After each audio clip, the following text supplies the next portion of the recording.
Hey, folks, welcome to the Alliance Pro Wrestling Network podcast. I'm your host, Louis Carlin. We're heard right here on the Alliance Pro Wrestling Network. And I want to thank everybody who has subscribed to the channel.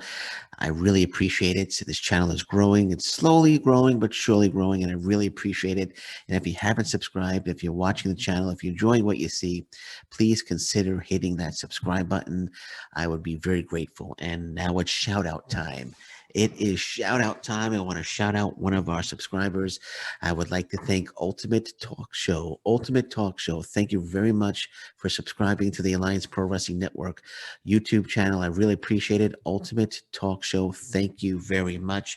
Okay, so let's get into it. Got some great news today, which I also reported over on the Impact Lounge. I'm going to report it here as well. Impact Wrestling is planning on bringing in Killer Kelly. This is just fantastic, fantastic, fantastic news. Killer Kelly, big fan of Killer Kelly. She was in the Impact Wrestling Knockouts tag team tournament. She was in, I think the November tapings, and became a big fan of Killer Kelly. And I was wondering why they haven't signed her, but apparently they weren't able to sign her because she couldn't travel to the U.S. But 411 Mania reporting here, Impact is reportedly set to bring in former NXT UK star Killer Kelly into the company. And according to a new report, Fightful Select, so two websites reporting that the company has had almost immediate plans to sign Kelly, who worked the Impact tapings in November and was part of the Knockouts Tag Team Championship Tournament. While the company was keen on bringing her on, she had returned home after working the taping, and Portugal's embassy had closed for interviews, making it impossible for her to travel back to the U.S. But bottom line, Impact Wrestling wants to bring her in. She is going to be a top star in Impact Wrestling. The matchups, the potential matchups, not potential, they're going to happen now because she's coming into Impact Wrestling. We could see her against Deonna Purrazzo. Her against Tasha Steelz would be fantastic. Her against Jordan Grace would be fantastic. Her against Rosemary would be fantastic.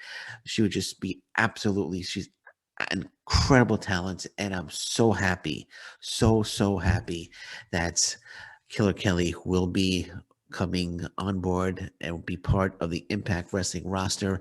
I like what they're doing. I really like what they're doing now. They just brought in Rachel Ellering. Now we're going to see Killer Kelly in.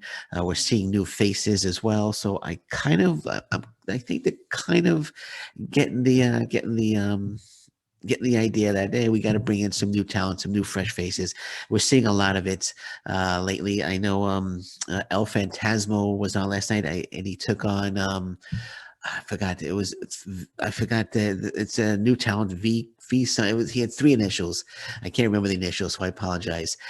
But it's good to see a good fresh face in there. You know, you saw El Fantasma, but you also saw his opponent, who's a young potential star. So it's great stuff. Great stuff what they're doing right now in Impact Wrestling. I hope they keep this trend going because there are a lot of young stars out there that I think Impact Wrestling could sign and bring them in. One, of course, Jackson Stone. They should definitely bring Jackson Stone back. But I don't want to get off course here. Killer Kelly coming on board to Impact Wrestling, and this is very, very exciting news for the Impact Wrestling fan. She will be an Impact Wrestling Knockouts champion. I think her and Deonna Purrazzo would have a great, not just one great match, but I think they could have a great series of matches.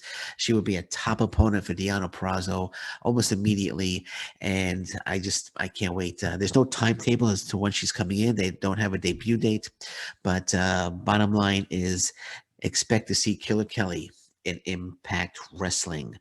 Okay, MLW. I reported MLW and WWE a few podcasts back that they were in talks for a partnership, but apparently those talks are done and the partnership is not happening.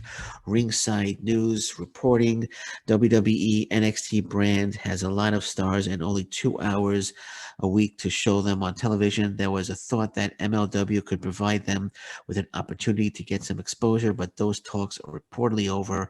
According to Mike Johnson on on the We Don't Need No Stinking Name show. Talks between great name.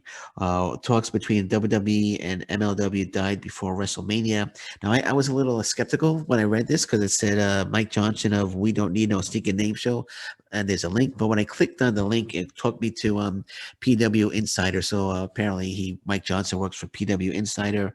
I thought it was just a little podcast, just speculating, but anyway, let me get it. They went back and forth, but in the end, the deal fizzled out. So MLW and WWE will not be working together, according to this report. And I think it kind of makes sense. Court Bauer has done a tremendous job with MLW and to bring WWE. And yes, you're going to get exposure. But then again, are they going to get exposure? I mean, is the WWE going to plug MLW on NXT? Are they going to plug them on WWE? Or are they just going to send some talent and say, here's who we're sending you. We expect you to use them as one of your top guys ahead of the talent that you have already. I think that's kind of the relationship that WWE was expecting from or would expect from MLW. But that's not the type of relationship that Court Bauer would want. Court Bauer has worked his ass off to get MLW to where it is today, and MLW keeps growing and growing and growing. And I think while there's potential to get some exposure with the WWE, I don't think it's the best move. And I know Court Bauer was interviewed about it. It didn't sound like he was all gung ho about the whole partnership thing. And I mean, he's brought in so many top stars, undiscovered talent that he made top stars, I should say, like Jacob Fatu, Richard Holiday, Alexander Hammerstone, the Von Erichs. He's done a tremendous job. I can't say enough just how much of a tremendous job that Court Bauer has done, because he has, and I'll say it again, he's done terrific.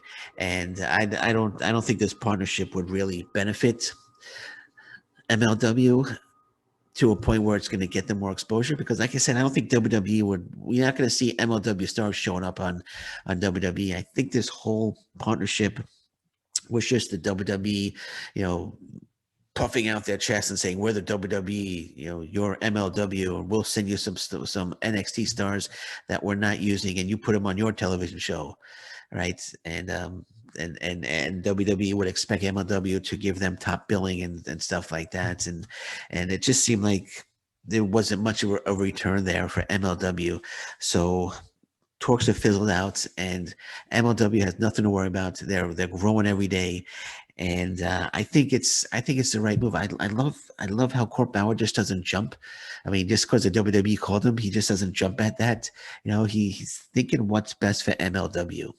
He's thinking what's best. I mean, do you make the deal and then they send 6 guys over there and you have to use them on MLW TV, and you have to tell Richard Holiday and Jacob Fatu and Alexander Hammerstone and the Von Erichs that and Myron Reed, I'm sorry, but we can't use you this week because we got to use the WWE guys. This no. That's not going to work for Court Bauer. That me as a fan, that wouldn't work either. I love MLW the way it is, and like I said, they're growing every day, and we could expect great things from MLW without any partnership with the WWE. They already have partnerships. They've developed partnerships with Dragon Gate and AAA. They have a partnership with, and I think Revolution Pro, I think they just started a partnership with, which makes sense. They could do a talent exchange with them, and that would be terrific for the fans. That would definitely work out without having to sacrifice any of your top stars for any WWE top star, for any WWE NXT stars that would be sent in. So great job, good job. I'm glad that Court Bauer decided that this was not the right move, and I will continue watching MLW because it's a great promotion, and so should you. Okay, last but not least, we will let's talk about this here. New Japan Pro Wrestling announces the date for Tom Lawlor and his first defense of the New Japan Pro Wrestling Strong Openweight Championship. Tom Lawlor will make his defense against Chris Dickinson Friday, May 28th on New Japan Pro Wrestling Strong, which is streamed on New Japan Pro Wrestling World streaming site. That is going to be an absolutely tremendous match. First title defense for Tom Lawlor, May 28th, New Japan Pro Wrestling Strong.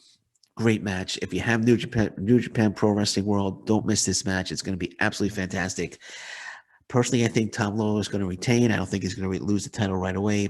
But May 28th, Tom Lawlor defends for the very first time the New Japan Pro Wrestling Strong Openweight title against his challenger, number one contender, Chris Dickinson. On that note, I want to say thank you very much for listening to me today. I'm Lewis Carlin. This is the Alliance Pro Wrestling Network podcast. I got a little confused there because I just said Shooting Up North.